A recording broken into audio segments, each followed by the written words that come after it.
911, what are you reporting? I got a strange going on out here. Something just killed my dog. Something killed your dog? My dog went flying through the air over the tree. I don't know how it did it. Okay. Damn it, I'm really confused. All I saw was my dog coming over the fence, and he was dead when she hit the ground. I didn't see any cars. All I saw was my dog coming over the fence.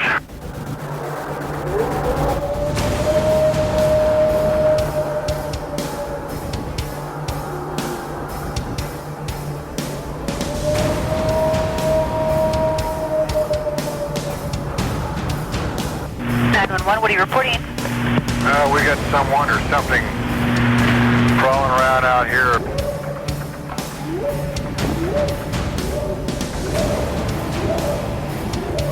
Did you see what it was? It was standing up. I'm out here looking through the window now and I don't see anything. I don't want to go outside. Jesus Christ, you better... Sure. Dia! Hello? Get somebody out here. What's going on now, sir? That son of a bitch is about 6'9", I don't know. Do you see him now, sir? Yes, I'm looking right at him. Uh-oh.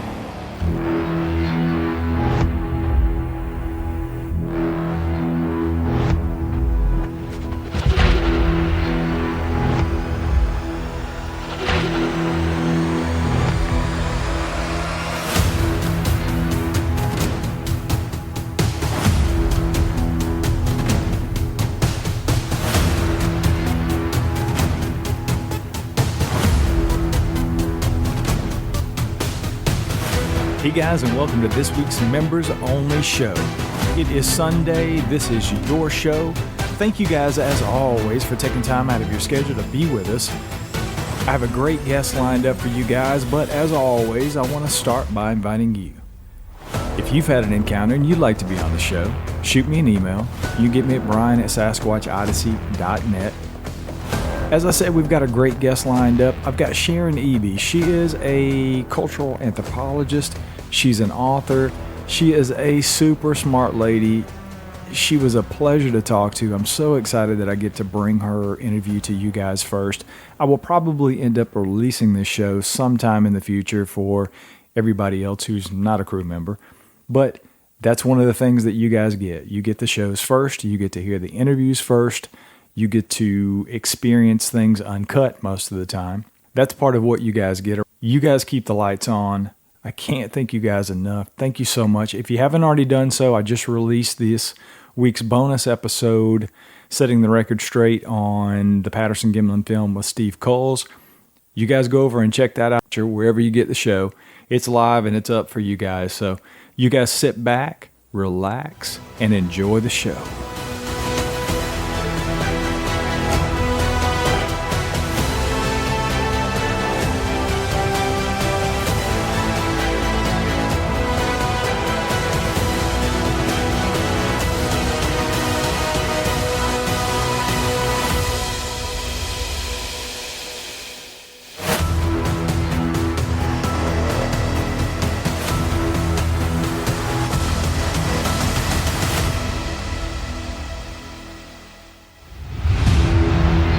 I want to welcome Sharon Eby to the show. Sharon is an author. She's a cultural anthropologist, and she's here to talk about her new book, Bigfoot Beyond Belief. Welcome to the show, Sharon. Thank you very much, Brian.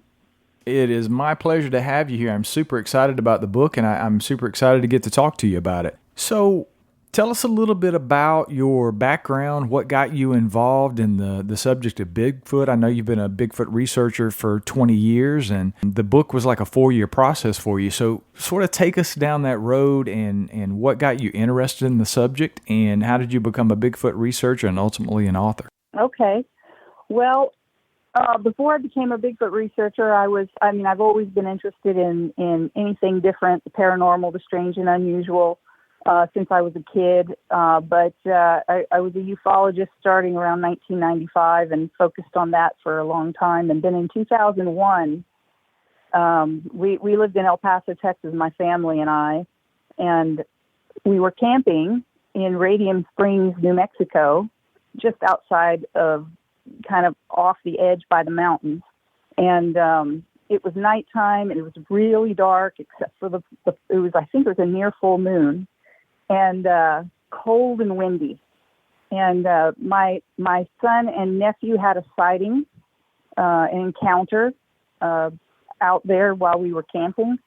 And that's basically what got me started on the Bigfoot path, I guess you could say. So in 2001, we were, and it was, oh gosh, I'm thinking it was like around November. I'd have to go back to my notes. But we were in a little trailer that my mom had, and my nephew had a tent, and we were just out in the desert next to the mountains, and there was a huge arroyo, a dry ditch that was ran by there. And my son says, and he's a teenager, and he said, I got to go to the bathroom. So he left the trailer, and he was gone for a little while. And then all of a sudden he come running back into the door and kind of slamming the door behind him, and he's all freaked out, and he's like, I saw Bigfoot. I saw something. I don't know what it was, but I think it was a Bigfoot. And we're like, no way. We don't believe you. That doesn't happen in the desert. You're just making stuff up. You just want attention. We didn't believe him. We were like razzing him. And my nephew, who was a few years older than him, says, I'll go with him. I'll go check it out with him. So they both exit out the door, and they're gone for a little while. And after a few minutes, they come, both of them, pummeling back in through the door, falling over each other onto the floor, and shut the door. And they're freaking out, and they're like, we just, my nephew's like, I didn't see it, but I heard it.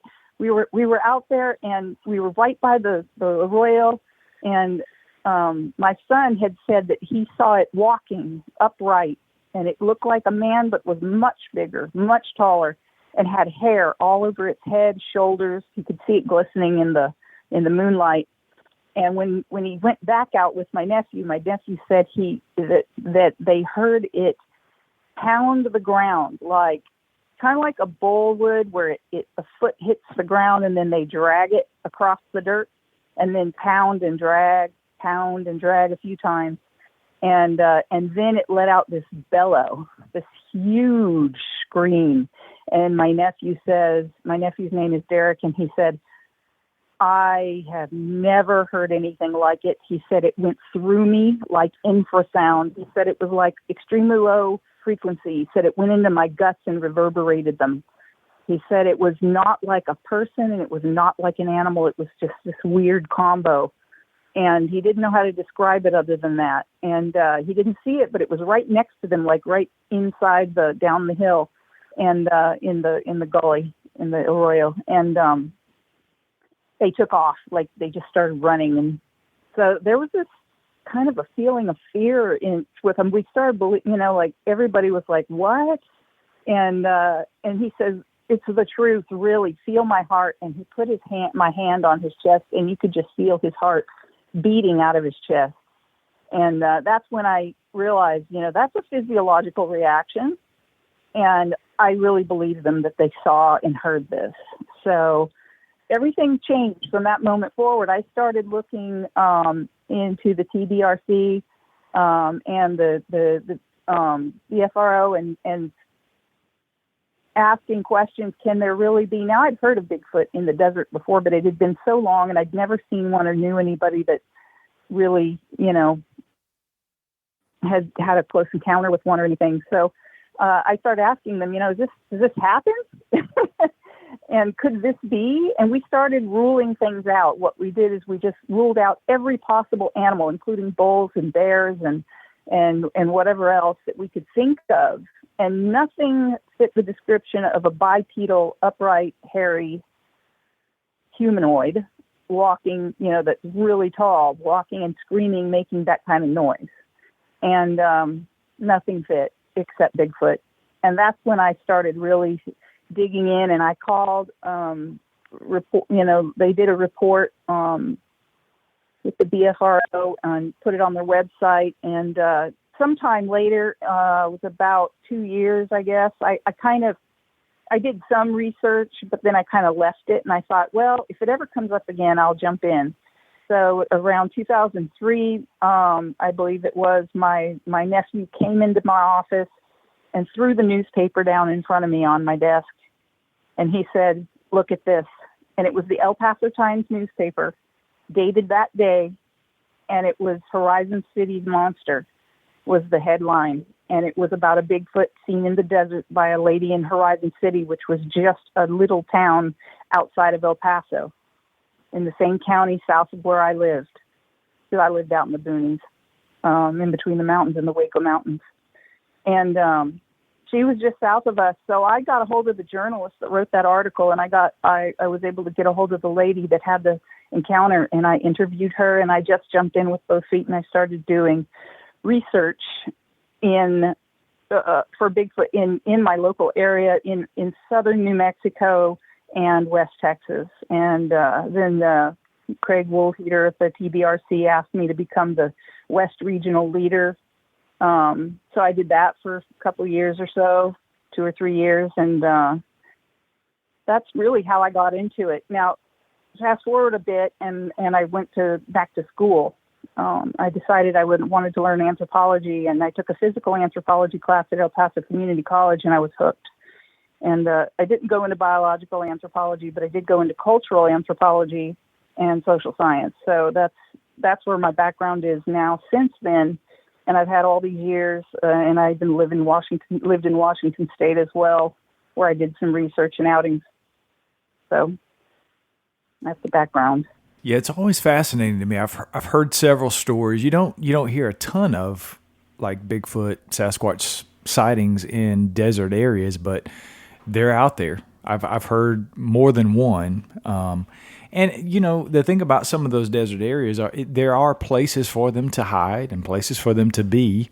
But it's fascinating to me that even with all the stuff that's out there for people to see, that everybody sees these things and says, well, I thought this was only in California, or I thought it was only in the Pacific Northwest, but there are literally sightings on every continent, in just about every type of terrain that you can imagine. So that's a really fascinating encounter that they had with seeing the thing and it vocalizing, and that's a really, really interesting encounter for sure.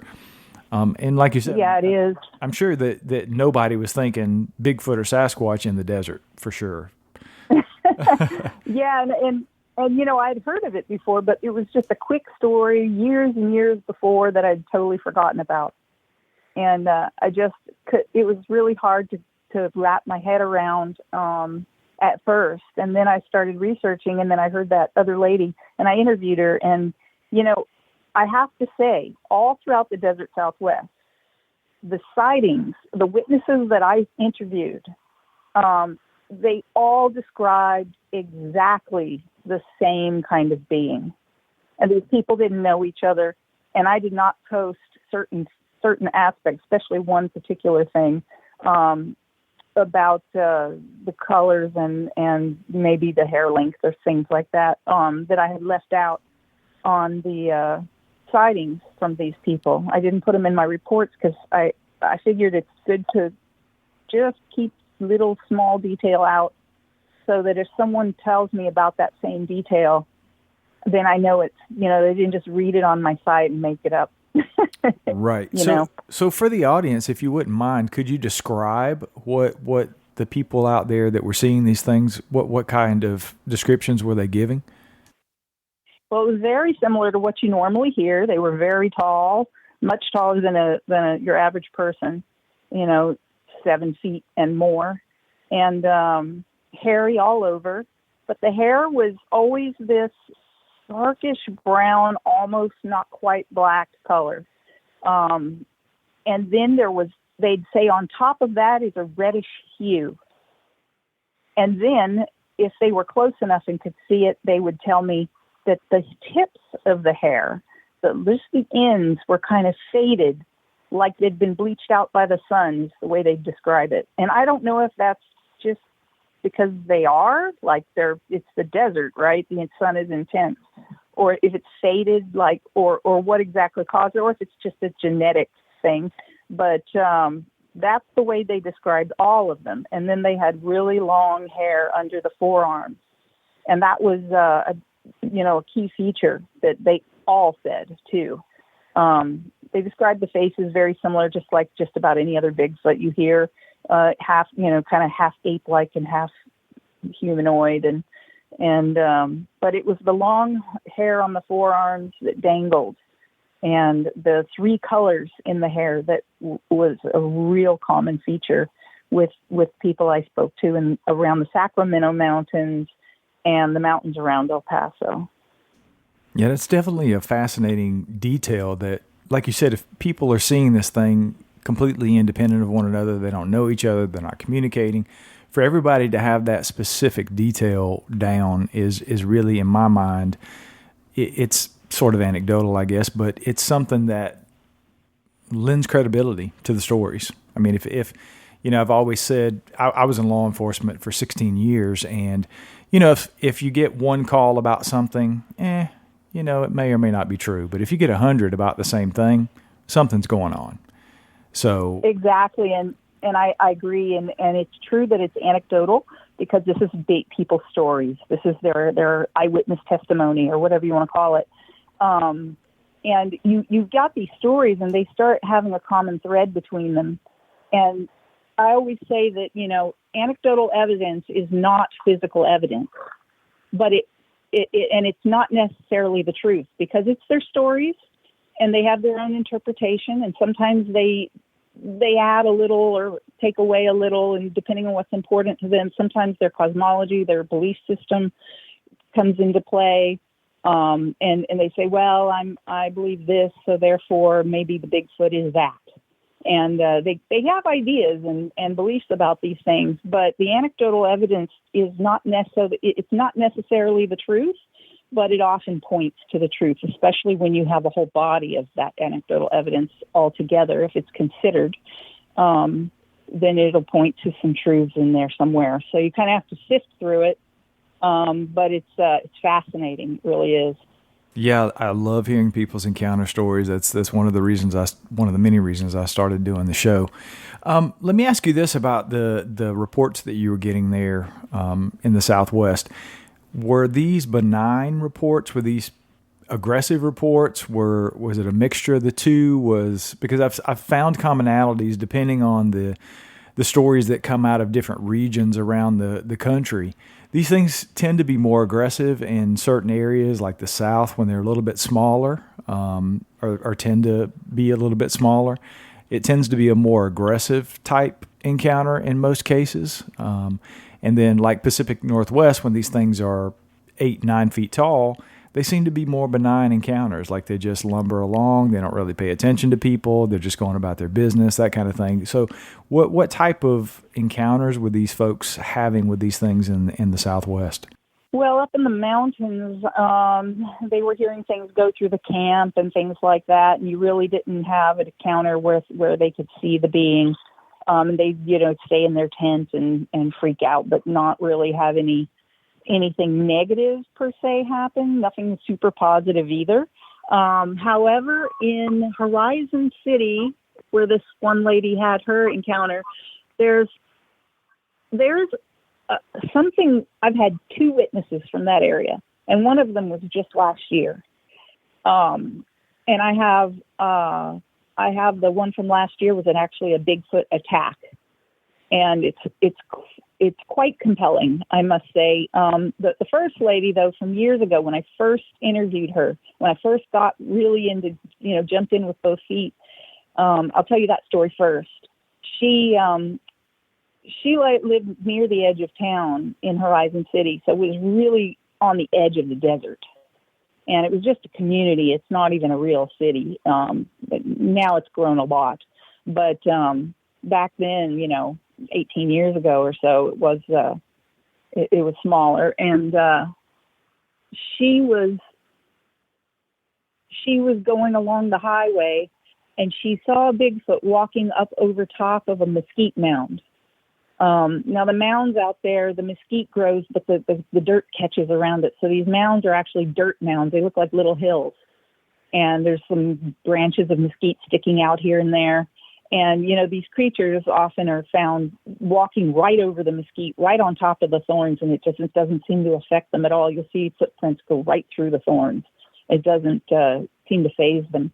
But this one was walking. She saw it walk over the top of the hill. And I don't believe I have this story in this particular book, but it will be covered in my next one. But she saw what's common about it is it has something in common with the next story. And she watched it walk down onto the other side of the mound, and then she could see its head going lower and lower as it kind of disappeared behind the mound. And she was absolutely, until it disappeared, its head went down and down and down until it was down near the, really low, because the mounds are only a few feet high. And she saw this thing disappear into the ground, is the way she said it. She thought there was a trapdoor or a cave or some kind of a hole in the earth that got covered up. But she took me to the exact mound.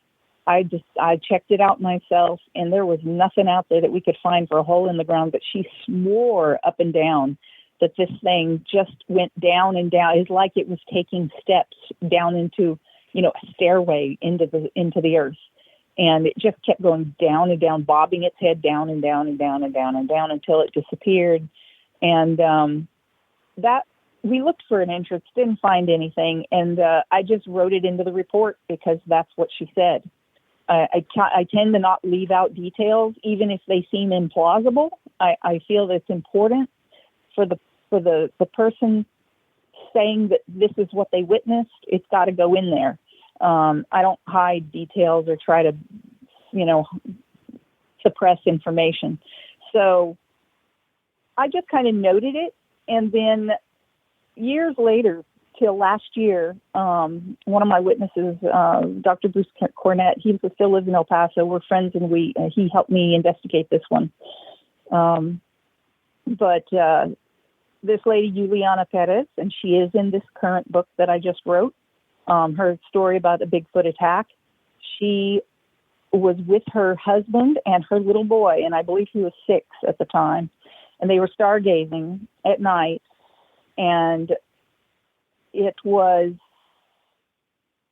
actually the summer before, but we covered a lot of it last year because I went out there and got to talk with her in person.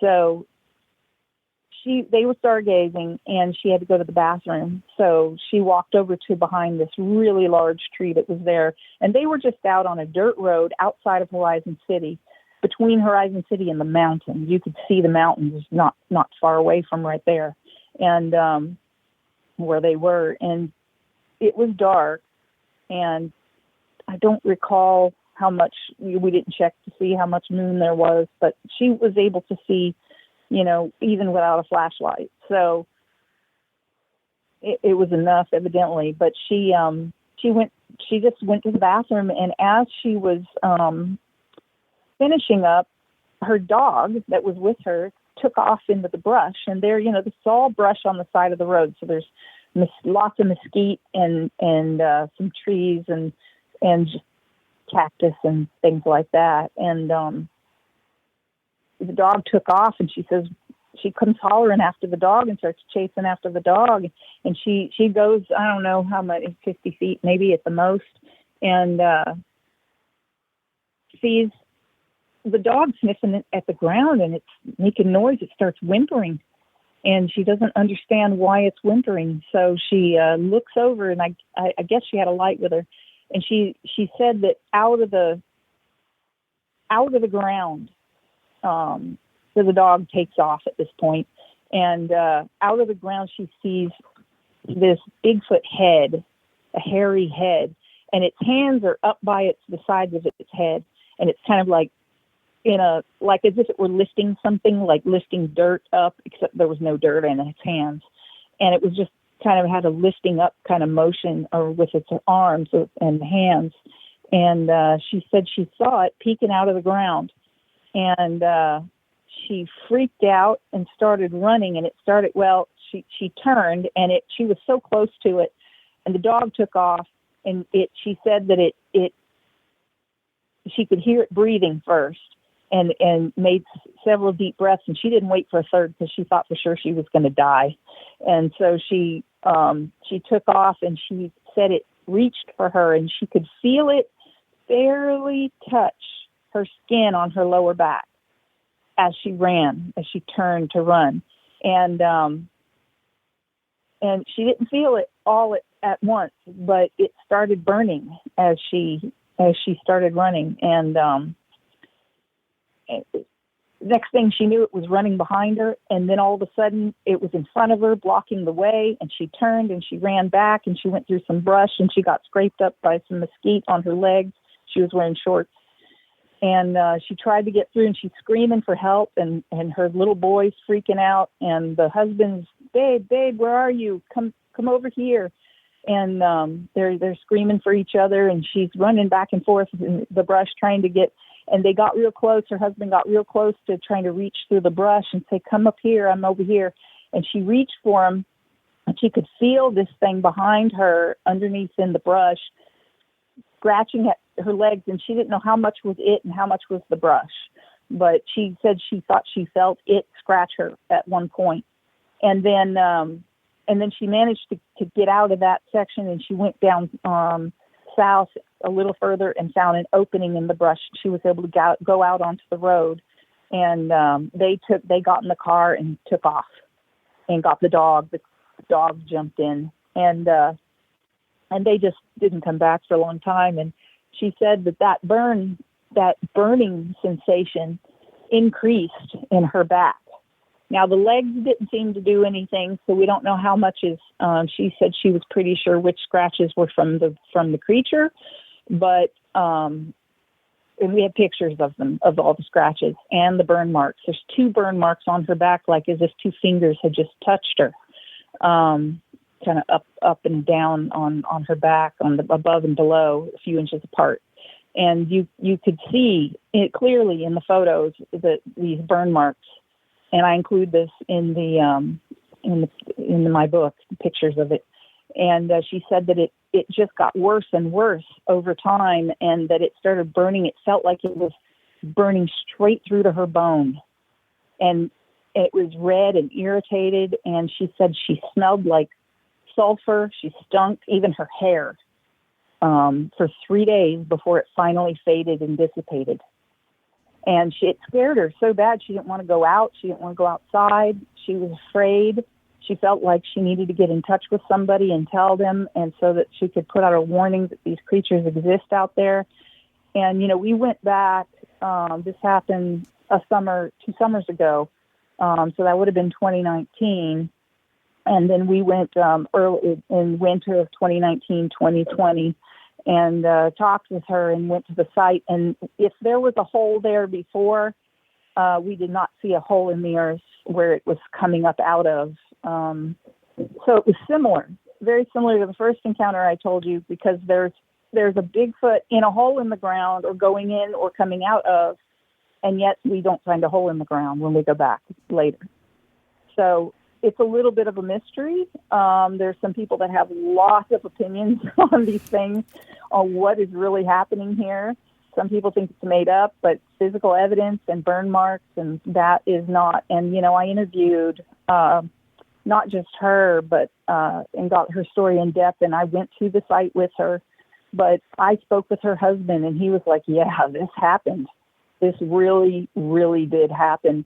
And I spoke with her little boy, and like I said, he was about 6 years old, and I had him on video, and I asked him if he wanted to tell me what happened to his mom, and he got really quiet. And I was like, that's okay, honey. You don't have to tell me if you don't want to. And he says, I do, but I just was really scared for my mom, and he started to cry. So I never posted that video, that he was about to cry because he was afraid he was going to lose his mom. His mom was screaming in the bushes, and he was really scared for her. And, a child of that age just isn't going to make this up when this is what he experienced, when this is what he saw happen with both of his parents, and they all took off, So I absolutely believe that this happened. Now, how we interpret those, the evidence after the fact, and what is this creature? Is it, some people think it's interdimensional, it's going through portals in the ground, and we just don't know anything like that. So I just put it down in the report, and people can make up their own minds. But it's fascinating to me that more than one in the same exact area around Horizon City has had very similar accounts of Bigfoot in the ground. So, yeah, these are some of the stories that have come out, and they're just fascinating to me.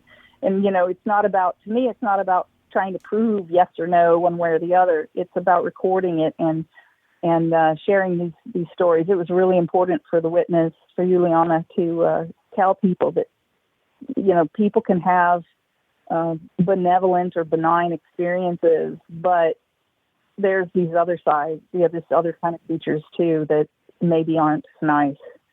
She was really in fear for her life. I can only imagine. And, I could probably talk for the next hour about that encounter by itself. We won't do that, but it is fascinating. And just the what appears to be paranormal type portions of that story, the burns, and like, even if an animal touches you, it's not going to leave a burn mark. That almost sounds demonic in a way. And the thing coming up out of the ground is a whole nother story. That's fascinating. I really appreciate you telling us those stories. Yeah. Let me ask you this. In your research and you're talking to people and documenting these encounters, do you get a lot of folks that see lights, orbs, things like that associated with Sasquatch? Yep. Some do. I've had a lot of people tell me they've seen orbs. I generally, when that happens, even a friend of mine, it's actually my late son's friend, contacted me one time, and he says, "What do you think about this? Can a Bigfoot, do they have any association with orbs?" And this guy, I'd call him a kid because he was my son's age, but really he's a young man. And he said he works in the it's not the Department of Forestry, but it's one of those guys that go in and they deal with a lot of the forestry stuff. And he's out in the woods for weeks and months at a time. And he said that he saw an orb and associated with Bigfoot, and that there's sightings out there, and these are high Bigfoot sightings areas. He's of the mindset that these are related.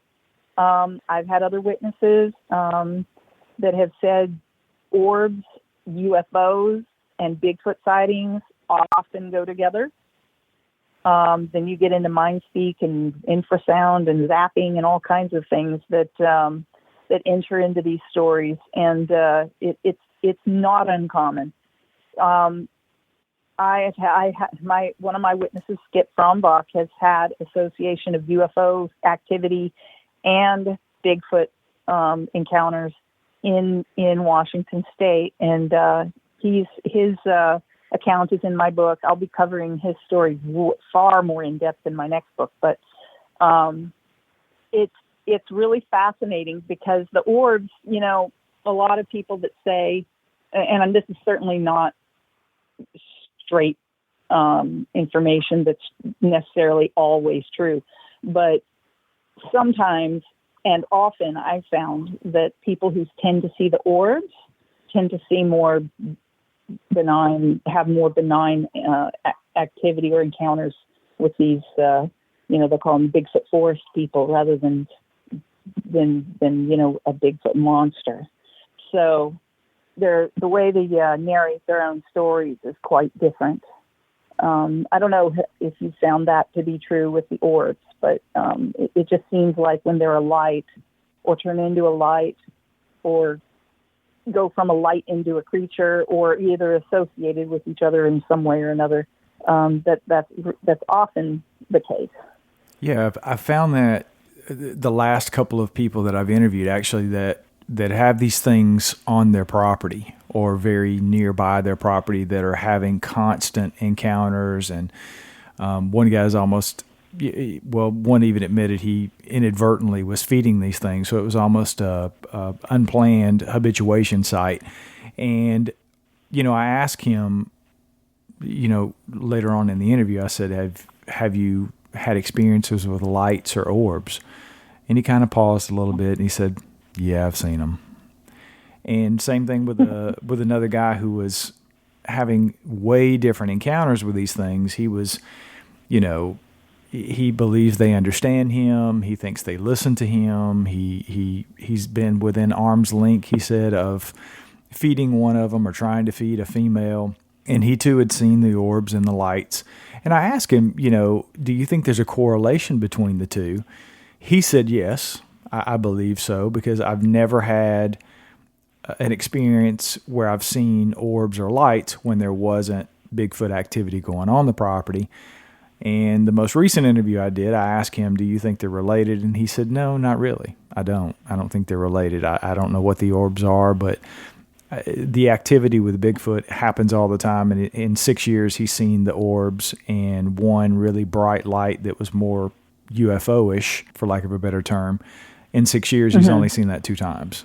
So yeah, and it's all about how people, whether they relate it or not. And some people see more happening there. And some people say, oh, it's an orb there, therefore it's, this is Bigfoot. Some people believe that Bigfoot, that's its natural state, is being an orb, and that they aren't in a physical dimension until they until they're manifested in their body.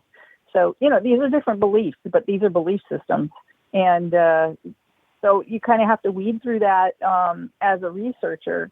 I do. I have to weed through that, and you just classify them a little differently. And really, it's not what we think matters. It's what are people reporting? What are they seeing?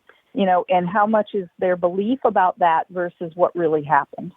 And so we can just you write it down and it'll be whatever it's going to be. But it's fascinating. I do cover in my book that enculturation is a huge part about how we learn about Bigfoot. It's enculturation is, or how we are enculturated is, it's how people learn and acquire information. It's our values, our norms, and things that help us shape our worldview. So it's how we learn through our culture. And we do that through cultural sharing, through talking with each other and telling stories. And it's amazing how much we'll pick up from each other and incorporate into our own belief systems, just based on talking with a lot of people about different things, or even one person. And, that helps us define our reality and understand it. And sometimes it deals with our cosmology. And, that starts getting into social theory and different ways of how as a researcher and an anthropologist that I talk with people and find out exactly where they're coming from, because a lot of times how they view the Bigfoot and think of what it is or where it comes from or what that means sometimes is many times is tied in with their cosmology and how they see how the world was made and their place in it.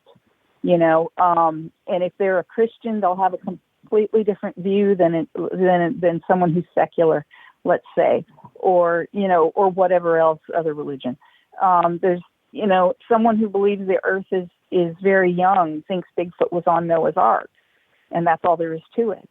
And it's just another creature, from God. And someone else that's more scientific minded says, no, this is an animal, or it's some kind of a relic hominoid, like Dr. Jeff Muldrum talks about. So this, I cover all of these things in the book, and I talk about people's cosmology and how that affects their beliefs regarding Bigfoot. And sometimes you'll have someone go through a liminal experience, which is they'll go from one, maybe as from an unbeliever to a believer. But there's this process that happens inside of a person's psyche, as that, whether that is their own experience and they're like changed overnight from it, or like Juliana Perez, when Bigfoot attacked her, she didn't believe in Bigfoot before that, but now she's like, oh man, they not only exist, but you better watch out for them. People need to know this, and it affects them.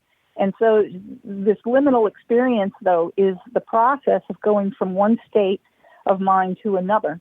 And some people like me get stuck in a liminal state, and I'm like, well, there's so many views and so many different things and possibilities out there, and I'm not sure which one is the right one or the real one, and I'm just going to stay neutral until we know for sure. No, I was just going to say, I found that with many people that I've talked to, that's one of the things that they're not believers, until they see these things. There's hunters and just regular people out for a hike, and they don't believe that Bigfoot exists until they see it. And then they have a not so great encounter, and they almost feel compelled at that point to say, hey, look, you're not the biggest, baddest thing in the woods, and I had this really horrible experience with this thing that's not supposed to exist, and they feel very compelled to put that information out there. They don't have anything to gain by telling these stories and coming on my show or going anywhere really and telling these stories. There's everything to lose because these people have reputations, they have jobs, and in most cases their family members don't even believe their stories, but yet they feel very compelled to come out and say, hey, I just want people to be safe. People are disappearing in the woods, and not to say that everybody that disappears in the woods was taken by a Bigfoot, but it's a possibility because of some of the experiences that they've had. And that's one of the reasons that I started the show, was for people like that to come on and have a safe, judgment-free place to tell their stories. I've had some really, really out there stories, and it's not my place to judge them. I'm not a researcher and I'm not a scientist, but I'm very much like the approach that you take as a scientist and a researcher is, hey, I'm not making judgments here. I'm just putting the information out there, and it's for you to decide what you believe from there. I'm actually having Dr. Meldrum's coming on the show next week, so I've got some really, really interesting questions submitted from the audience that we're going to be asking, and of course, I'm definitely looking forward to the interview. But he's got, he's sort of put out there what he thinks these things are, and who knows? Who knows who's right at the end? I wanted to ask you really quick, is there anything that stuck out to you in the last 20 years, maybe something you've come across, or just in general that you find to be some of the most compelling evidence that would support the fact that these things are real and that they're out there? Is there anything that sticks out in your mind? Well, I'd say DNA evidence. There's been multiple DNA tests, and in the end, it's almost like, what the heck is happening here? You'll find that people think it's tainted with human DNA because human DNA comes out in the results. And they're like, well, no, it was handled properly, and, it was never tainted. It was never touched by human hands. And yet it comes out as some kind of unknown primate and then mixed with human. And so they think often, well, this is inconclusive. But is it? I think that the trend that I keep seeing over and over is that particular combination keeps happening. And when you look at relic hominoids and some of the stories, the ethno-historical stories from native tribes, especially like the Lummi up in Washington State. I spoke with a Lummi woman back years ago, and when I lived there, and she was afraid. Like these women, the women and the girls, were often afraid to go into the woods because of being taken by a Sasquatch. And there were stories, and a lot of these are, their own myths and their own stories to keep people from disappearing in the woods. But the thing is that there's stories of women and girls being taken, and then sometimes years later they come back with a hairy baby, or they're just never come back. And so they have a lot of fear associated with this. But the ones who, the people that have seen them often say that they looked like an ape, but they were tall and walked up right like a human, and that their eyes sometimes had a very human quality to them. And if you get these stories of hybrids, of a Bigfoot human hybrid, you just wonder how many of these people may have been taken and may have copulated and produced offspring, and how much of human DNA is now mixed in and what are we really seeing and what's really happening there. And if there's a blood sample, someone who gets blood on a spike or a stick or whatever else, and they take and they believe it's a Bigfoot, and nobody touches it, and they take the sample, and many of the DNA tests have come back as some known animal or whatever, bears and cougars and whatever else. But these particular ones that come out as unknown primates often have the human aspect to them, and you just have to wonder if there's a hybridization going on. I think that if science could come to the point where there's some kind of consensus, or these tests can be done independently and verified among it, there's some kind of validation of the samples between different testing authorities, basically, for these samples, then maybe science will come to the point. I don't think it'll happen before there's a body, and it doesn't have to be a dead body, for goodness sakes. It can be a living body, and we'd learn culture and possible language and all the other habits and behaviors that these creatures allegedly have. And I think that would be ideal. But until we have a body or get some kind of absolute proof with DNA, I don't think it's going to go anywhere other than more of the same that we just have been having for decades and decades and millennia even. So, yeah, it's fascinating to me, the Bigfoot, and I'm using air quotes right now, the Bigfoot researcher that's out there in the field, smacking trees and doing whoops. And I certainly think, in my opinion, there's somewhat of a place for that. But I mean, it feels like we're at a point now where, like, how many more audio recordings, how many more track casts, how many more samples of DNA can we take that come back inconclusive, that's some unknown primate and part human and it's contaminated? How much more of that can we get? Because I feel like in the last 20 years or so, outside of anecdotal eyewitness accounts, we really haven't seen anything new.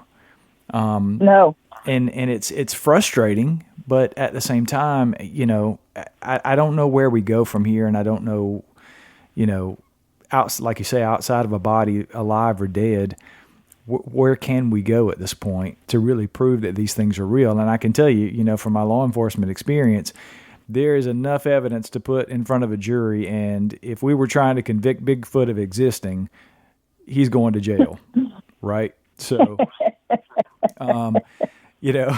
but outside of that, I love that enough. but outside of that living or dead specimen, I don't know where we go from here, but it's fascinating stuff. Same here. Yeah, same here. And the thing is that's one of the reasons. I mean, my background is cultural anthropology and ethnography and asking people the deep questions. This book is actually almost an overview of the Bigfoot phenomenon.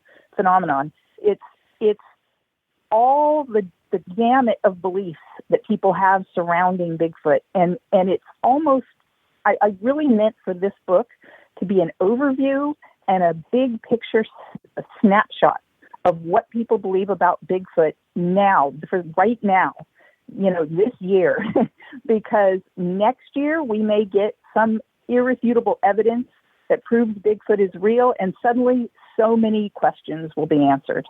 And then we can go back and look at this book and say, wow, people actually believed that, Yeah.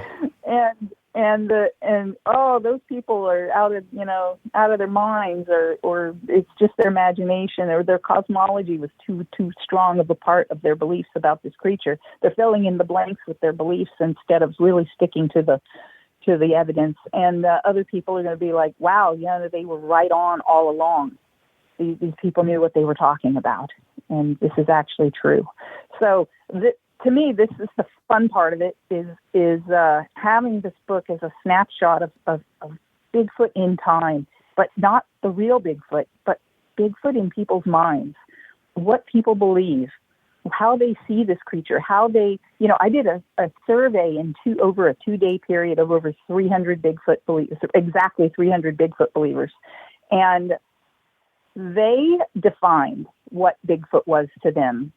Was it a spiritual or interdimensional or alien type creature, or was it an animal, or was it a human hybrid or some kind of other humanoid, or relic hominoid? I mean, they defined, and then I've got their political backgrounds and their religious backgrounds, and I asked a gamut of, a whole bunch of questions to kind of see what kind of people are answering in which ways, and just to kind of see their culture. And it was really fascinating because actually that particular survey, aside from the 23 Bigfoot researchers that I did, semi-structured survey and your long questionnaires, 7 questions each.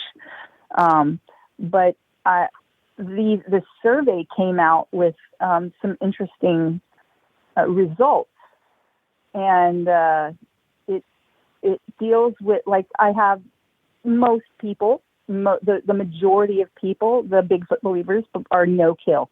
They don't believe in killing a Bigfoot. But there was almost 13% of Bigfoot believers believe in killing. They're pro-kill. So that was interesting. And then out of those pro-kill people, you had high religiosity and high political conservatism that was associated with their beliefs about Bigfoot. That it's more let's see what here it is. That 86% believe that Bigfoot is a physical humanoid out of the people that were trophy hunters. They were pro-kill, they carry a gun, and the kind of gun they do, it tends to be trophy hunting, for sport. And then there's pro-kill Bigfoot believers that only hunt for food. They don't get into the trophy hunting. And 80% of them believe that Bigfoot is a physical humanoid, while 20% believe it is an animal. And then out of the pro-kill people that do not hunt, 90% believe that Bigfoot is an animal, and 10% believe that they were interdimensional. So I thought there's, just those facts alone were fascinating compared to the rest of the majority of Bigfoot believers. So that is fascinating stuff. It really is. So if you could just give anybody who's wanting to go out and get the book, what can they expect when they open the book? Can you just give us like a little rundown, a little synopsis of what to expect? I can't wait to get my copy. I'm going to get it. I can't wait to dive into it. So just tell us what to expect when we get the book home and crack it open. What are we going to see? What are we going to get? Okay. Well, first of all, it's worth $30 a money because it's almost textbook size. This thing is huge. It's bigger than a ream of paper. I cover the it's an anthropological study, so it's about what people believe. So it's not trying, what it isn't, is it's not trying to prove what Bigfoot is or isn't, but it is looking at people. And I talk about learning about Bigfoot and how people are enculturated and how we understand reality, whether that's the scientific method, reason, emotional or intuitive understanding, language, religion, all of those things. I talk about social theory a bit. I define things so that people can understand it in a very easy way. I ask them rhetorical questions about Bigfoot, like material resources and if they have rituals or ceremonies, if they have gendered division of labor, regarding their sex, if they even have taboos, or if they're patrilocal or matrilocal, meaning do they live near their father's side or mother's side, or where are they neolocal? They locate to a new place. Do they have homosexuality or even a concept of race or ethnicity? Rites of passage. I talk about rhetorical questions like that, but more to get people to think about these things. And some do, and some do it automatically, and they don't realize that there's categories that this stuff fits into. And then for Bigfoot subculture, I talk about attitudes, beliefs, how we put Bigfoot where we find Bigfoot in our culture through the media, books, television, podcasts, radio, commercials, TV commercials. We get, last year we got Daryl, and Bigfoot is Daryl in TV commercials. And so they'll see surveys, lots of small surveys that I did in Facebook groups, where there's a lot of Bigfoot believers in many different groups. And I did surveys in the numerous groups. And they did the questionnaires of 23 Bigfoot researchers.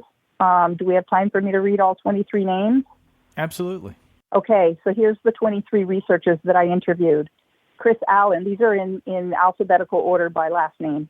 Chris Allen, Daniel Benoit, Lyle Blackburn, Tyler Baum, you guys probably recognize him, Michael W. Cook, Adam Davies, Henry Franzoni, Ken Gerhard, Jeffrey Gonzalez, Stan Gordon, he's famous for UFOs and Bigfoot, Winona Willard Kirk, she's a very good friend of mine, Steve Coles, Thomas Markham, Jeff Muldrum, Mark Mills, Ron Moorhead, most people know him, Chip Morrill, Derek Randall, Anthony Shields, Zach Starrick, Kathy Strain, a lot of people know her too from archaeology, Lon Strickler, and Craig Woolheater from the TBRC. So their comments, there's 7 questions I asked, the same 7 questions I asked all of them about their research and what they believe Bigfoot is or isn't, and just a slew of really fascinating answers that I got from them. It's all there in one chapter, and I talk about the myths and cosmology, the liminal experience of someone who goes from an unbeliever to a believer, and then there's 5 types of people I found in my research. The true believer, the critical thinking scientist, these are archetypes, by the way, the conspiracy theorist, true skeptic, and the average person. I talk about skeptics a little bit, just because skeptics, some of them are disbelievers, what I call a disbelieving skeptic. And it's not just not believing, it's that they disbelieve. They say absolutely Bigfoot cannot exist, does not exist, will never exist. And so I go into why they have that mindset and what that looks like. Parks and Forest Service perspective, organizations and research, and what people think about those organizations and whether they're reliable or not reliable. I cover hoaxes very minimally on purpose. I don't want to give hoaxers the time of day in my book.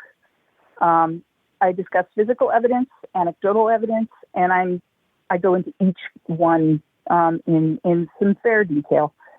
Bigfoot culture, ecology, intelligence, and habituation techniques, the flesh and blood Bigfoot, sociocultural and media influences, something I call the symbolic cultural projection effect. We have symbolic culture that deals with philosophical concepts, things like good and evil, or currency has value. But then there's also projection, which is a psychological defense mechanism, where people project their own feelings or thoughts onto something else. So with Bigfoot, I combine these two to the symbolic cultural projection effect, which is what people do. They take symbolic culture and ideas, concepts, and beliefs about that they already have in their cosmology and their thinking and their daily belief systems, and they project that out onto the Bigfoot. They often they'll assign human attributes to the Bigfoot. And sometimes we see that in anthropomorphization, which is projecting ideas and habits onto Bigfoot, like the Progressive Insurance's commercial assigning the name Daryl to Bigfoot, or Geico's Sasquatch using a toilet, or taking selfies, or the caveman at the airport, the old commercials from that. These are all human attributes given to Bigfoot. And sometimes, these things are supposed to just be funny. But people do it in regular life, too, regarding their own encounters sometimes. Right. So, and then we have the 300 people survey of Bigfoot believers and all the breakdown of those results. And then at the end, I just talk about the different things ultimately that people, how they determine, what is Bigfoot? Some say animal, some say relic hominoid. There's, I think, 5 of them. Interdimensional being, alien, and spiritual being. And then there's subcategories below all these 5. But that is the basic overview of the book in simplistic terms. Well, it sounds amazing. It sounds like you've got a ton of information in there. So everybody go out to Amazon.com and pick it up. It's Bigfoot Beyond Belief by Sharon Eby. I can't thank you enough for coming on the show and talking about the book, Sharon. It's been fascinating, and I'd love to have you back when you finish the other one. Okay, thank you. I appreciate your time and having me on your show, and I'll certainly look forward to doing that. Absolutely. The pleasure was all mine. Thank you. And that's it for tonight's show, folks. Thanks so much for joining us. We'll see you guys next week.